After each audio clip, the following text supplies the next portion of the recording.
Hello दोस्तों, नमस्कार। आज इस वीडियो में ये एक सिस्टम है, डैश फेस सिस्टम। इसकी जानकारी आप लोगों को देना चाहता हूँ। ये कैसे काम करता है और इसका क्या यूज है। जनरली सीमेंट इंडस्ट्री में फ्लाई ऐश की कन्वेइंग करते हैं हॉपर को भरने के लिए। उसी के लिए ये सिस्टम हमारा लगा हुआ है। इसको डेंस फेस सिस्टम बोलते हैं। इसमें क्या होता है, ये एक इनलेट डोम वाल्व है, ये वेंट वाल्व है और एक प्रेशर ट्रांसमीटर है वेसल का प्रेशर मेजरमेंट के लिए। ये एयर वाल्व है और ये आउटलेट डोम वाल्व है। अब इसकी कॉस्टिंग बताते हैं आप लोगों को। ये जो इनलेट डोम वाल्व, आउटलेट डोम वाल्व, इसकी कॉस्टिंग आज से 3 साल पहले लगभग 5.5 लाख रुपए का ये एक डोम वाल्व हमको मिलता है। ख़रीदते थे इसको। FLS का है, ये मेक FLS का है। तो जनरली ये इस तरह से कुछ रहता है। पिक्चर तो ठीक से नहीं बना है बट कोशिश करता हूँ समझाने का। इसमें एक एयर रहता है, ये एक एक्चुएटर है। इस एक्चुएटर में ही इसमें अटैच रहता है एक कंट्रोलर। इस कंट्रोलर के अंदर ही कुछ कार्ड लगे रहते हैं, कुछ जिसमें इंडिकेशन आता है कि लेवल लो प्रेशर लो है, हाई है, और ओपन क्लोज का इंडिकेशन।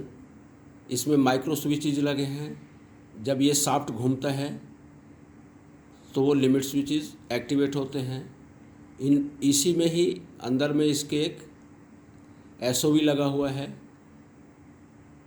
उस SOV से सील के लिए प्रेशर जाता है और इस एक्चुएटर को ओपन क्लोज करने के लिए एयर जाता है। तो ये इतना कॉम्प्लिकेटेड है कि समझना बहुत मुश्किल है। अब सीमेंट इंडस्ट्री में जब एयर जो आता है वो ड्राई एयर प्योर नहीं रहता है। उसमें कुछ मॉइस्चर, कुछ ऑयल कंटेंट रहते हैं और डस्टी एनवायरनमेंट तो रहता ही है। तो उस डस्ट से और जो ऑयल आता है उससे जो इसके अंदर में SOV है वो माल फंक्शन करता है। और कभी बरसात में तो एयर के साथ में पानी भी आ जाता है, जिससे कार्ड के अंदर भी पानी चला जाता है और SOV तो काम करना बंद कर देता है।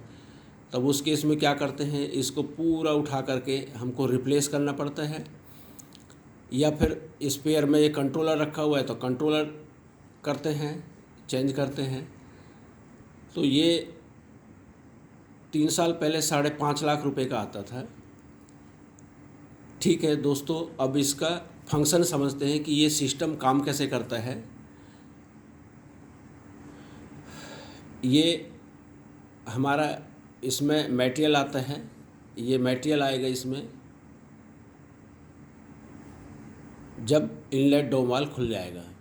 तो जनरली ये जो पूरा सिस्टम है एक सीमेंस के PLC से ऑपरेट होता है।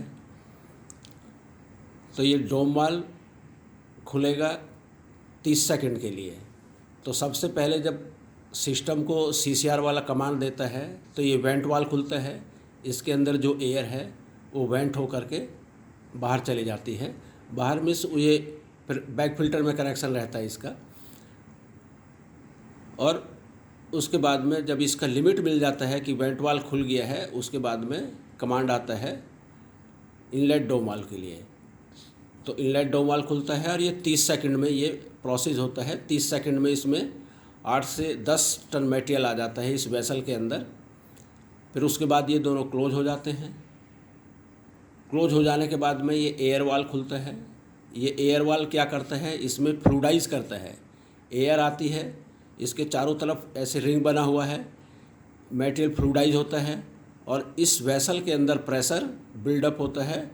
जब प्रेशर 1.5 बार पहुंच जाएगा या 1.4 के लगभग सेटिंग किया है, 1.4 पहुंच गया तो ये आउटलेट डोम वाल्व हमारा ओपन हो जाएगा। और आउटलेट डोम वाल्व ओपन होगा तो जो इसके अंदर मटेरियल भरा हुआ है वो हॉपर के अंदर चला जाएगा और लगभग ये 3 से 4 मिनट में ये पूरा खाली हो जाता है। और जब ये तो धीरे धीरे इसका प्रेशर डाउन होता है, तो जब ये 0.03 के लगभग आ जाता है तब हमारे एयर वाल्व, आउटलेट डोम वाल्व दोनों क्लोज हो जाते हैं। फिर दूसरी साइकिल चलती है, वेंट वाल्व खुलता है, एयर वाल्व खुलता है, ये इनलेट डोम वाल्व खुलता है। फिर 30 सेकंड के लिए इसमें मटेरियल भरते हैं फिलअप करके, फिर एयर वाल्व और आउटलेट डोम वाल्व खुलता है। इससे हमारा हॉपर का लेवल मेंटेन हम करते हैं। अब ये इसका एक सिस्टम है। अब थोड़ा सा और डीप जाते हैं। ये जो इनलेट डोम वाल्व है, इसमें जैसे सपोज ये क्लोज कंडीशन में है तो इसमें एक सील रहता है। सील रहता है तो सील क्या है, इसको फुल्ली क्लोज कर देता है, कोई लीकेज नहीं रहता है। जब इसमें एयर वाल्व खुलता है तो एयर इसमें आता है तो ये पूरा इसको पैक करके रखेगा, क्लोज रखेगा, ताकि एयर लीकेज ना हो। तो ये एक सील रहता है, इसका बहुत बड़ा रोल है। आउटलेट में भी और इनलेट में भी, दोनों में सील रहता है। उसका प्रेशर को इसके अंदर ही एक सिस्टम लगा हुआ है, इस प्रेशर को मेजरमेंट करने के लिए। और जब वो प्रेशर बिल्डअप हो जाता है और ये क्लोज कंडीशन में है और प्रेशर आ जाएगा, तब सीसीआर को कमांड जाएगा कि हाँ, ये सिग्नल जाएगा कि ये क्लोज हो गया है। सिमिलरली ऐसा ही इसका भी है। जब सील इन्फ्लेट रहेगी, सील का प्रेशर डेवलप हो जाएगा, 2 से 3 केजी के लगभग सेटिंग रहती है। सेटिंग भी इसमें चेक करना बहुत मुश्किल का काम है, क्योंकि ये सिस्टम बहुत अच्छा है। अगर हमारा ड्राई एयर आएगा और बराबर मेंटेनेंस होता रहेगा तो सिस्टम चलता बहुत शानदार है, बहुत ही अच्छा सिस्टम चलता है।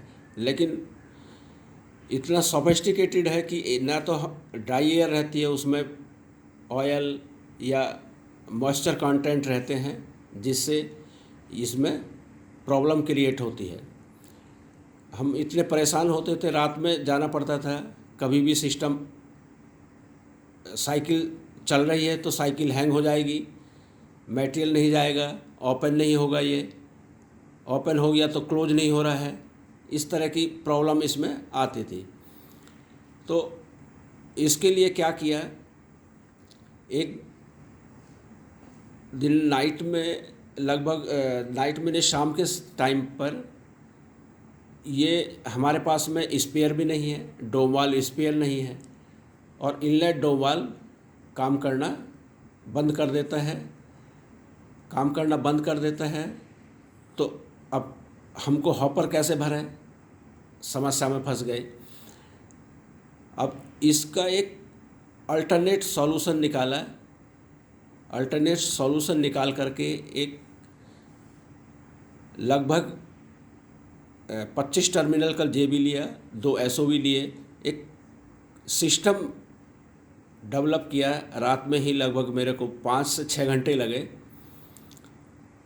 और 11 बजे से स्टार्ट किया और 4 साढ़े 4 बजे सिस्टम को रेडी करके और चालू कर दिया था। तो ये वो जो सिस्टम मैंने डेवलप किया, उसका वीडियो मैं नेक्स्ट वीडियो में बनाऊंगा कि किस तरह से हम, ये आज की डेट में हो सकता है कि इसकी कॉस्टिंग 6.5-7 लाख रुपए है। और जो मैंने सिस्टम बनाया, रात में ही बनाया, तो उसकी हो सकता है कॉस्ट 15 से 20 हज़ार रुपये आती है। तो इस तरह से हम एक सिस्टम अपना बना करके, जो कि 6 लाख रुपए का सिस्टम आता है, उसको केवल इन्वेस्ट किया 15 से 20 हज़ार रुपये और कंपनी का 5-5.5 लाख रुपए सेव किया। तो थैंक यू दोस्तों। नेक्स्ट वीडियो में वो जो सिस्टम मैंने डेवलप किया उसका डिटेल आप लोगों को नेक्स्ट वीडियो में देखने को मिलेगा। प्लीज़ ज़रूर देखिएगा। बहुत ही आपको उससे नॉलेज गेन होगा, आपको जानकारी मिलेगी और कंपनी का पैसा हम बचा सकते हैं, सेविंग कर सकते हैं और प्लांट को स्मूथ रन करा सकते हैं। अब यदि वो दिमाग में नहीं आता तो ये सिस्टम, और हमारे पास स्पेयर भी नहीं है, तो हमारा प्लांट बंद हो जाता, हमारा सीमेंट बिल बंद हो जाता। तो इस तरह से दोस्तों हम कंपनी की हेल्प कर सकते हैं। थैंक यू दोस्तों। ये वीडियो आपको पसंद आया तो इसको लाइक कीजिए, शेयर कीजिए और मेरी जो नेक्स्ट वीडियो आएगी उसको ज़रूर देखने का है कि किस तरह से हम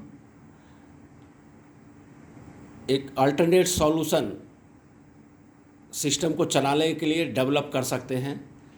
थैंक यू दोस्तों।